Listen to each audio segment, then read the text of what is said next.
पूरी दुनिया की नज़रें इस वक्त इजराइल पर हैं। हालात बेहद ख़राब है। इजराइल और हमास के बीच जारी जंग में अब तक हज़ारों लोगों की मौत हो चुकी है।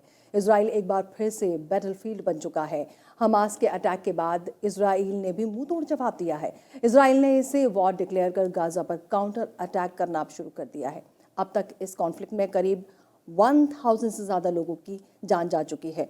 ऑफिशियल्स की तरफ से ये कहा जा रहा है कि ये जो डेथ टोल है और भी ज़्यादा हो सकता है, जबकि 3000 से ज़्यादा जो है घायल हुए हैं, इंजर्ड हुए हैं। वहाँ मौजूद चश्मदीद बता रहे हैं कि गाज़ा के आसपास के एरिया में चारों तरफ डेड बॉडीज नज़र आ रही हैं। इजराइल गाज़ा बॉर्डर पर आसमान में फायरवर्क्स यानी आतिशबाजी की तरह रॉकेट इधर से उधर गिरते नज़र आ रहे हैं। कैजुअलिटीज़ का ग्राफ लगातार बढ़ रहा है। बताया जा रहा है कि एयर, लैंड और सी रूट के जरिए हमास के करीब 1000 मिलिटेंट इजराइल में एंटर कर चुके हैं, ऐसी भी खबर आ रही है। जिसके बाद उन्होंने कुछ इंपॉर्टेंट बिल्डिंग्स को कैप्चर करना भी शुरू किया है, जबकि कई सिविलियंस को किडनैप किया गया है। दूसरी तरफ काउंटर अटैक में इजराइल ने भी गाजा में काफ़ी अंदर तक अटैक किया। हमास के कई अहम ठिकानों को इजरायली फोर्सेस ने ध्वस्त कर दिया। गाजा में मेजर स्ट्रक्चरल डैमेज हुआ है, यहाँ तक कि कई हॉस्पिटल्स भी यहाँ पर डैमेज हुए हैं। वहीं इजराइल डिफेंस फोर्सेस के स्पोक्स पर्सन ने क्या कुछ कहा है, ये देखेंगे। We'll do the best that we can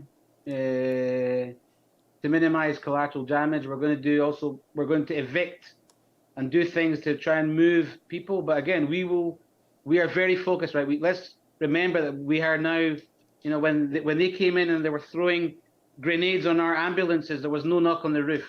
We don't focus our attacks on women and children. We'll do everything we can to minimize collateral damage. But again, we are at war with Hamas.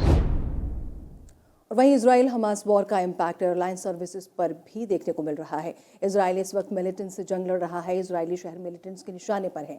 Jerusalem और Tel Aviv में लगातार air strike के siren बज रहे हैं और यहाँ पर वॉर लगातार जारी है। ऑनलाइन पोस्ट से किए गए एक वीडियो में टेल अवीव के बेन गुरियन इंटरनेशनल एयरपोर्ट से धुएं का गुबार उठता भी दिखा था। इस बीच सिक्योरिटी को देखते हुए बेन गुरियन इंटरनेशनल एयरपोर्ट से आने और जाने वाली सभी फ्लाइट्स को कैंसिल कर दिया गया है। अमेरिकन एयरलाइंस, यूनाइटेड एयरलाइंस और डेल्टा एयरलाइंस ने अपनी सभी फ्लाइट्स को कैंसिल किया है। यूनाइटेड एयरलाइंस का कहना है कि हालात में सुधार होने तक यहाँ की जो फ्लाइट्स आ रही हैं उन सभी फ्लाइट्स को कैंसिल कर दिया गया है। डेल्टा एयरलाइंस ने कहा है कि वो पल पल के हालात पर नज़र बनाए हुए हैं। इसके बाद सर्विस रिज्यूम करने को लेकर अभी कोई फैसला नहीं लिया गया है जब तक हालात ठीक नहीं होते। उधर जर्मनी की जर्मन लुफ्थांसा एयरलाइंस ने सैटरडे तक तेल अवीव के लिए अपनी सभी फ्लाइट्स कैंसिल कर दी हैं, यानी पूरे इस वीक के लिए। लेकिन ये देखना होगा कि अगर वॉर इसी तरह से लगातार जारी रही तो ये जो फ्लाइट्स कैंसिलेशन की गई है ये कैंसिल आगे और भी ज़्यादा बढ़ाया जा सकता है। अमेरिका, यूरोप के साथ साथ कई एशियन एयरलाइंस ने भी तेल अवीव के लिए अपनी फ्लाइट्स के टेक ऑफ पर ब्रेक लगा दिया है। हॉस्टेज क्राइसिस देखने को मिल रही है। जी हाँ, हमास अटैक के बाद इजराइल में हॉस्टेज क्राइसिस एक मेजर कंसर्न दिख रहा है। जी हाँ, मिलिटेंट ग्रुप हमास ने इस बार इजराइल पर अटैक के साथ साथ इजरायलीज को किडनैप करने, यानी एक तरह से कहा जाए हॉस्टेज की जो स्ट्रैटेजी है उसको अपनाया है। इसके अंडर अब तक कई लोगों को हमास ने बंधक बना लिया है।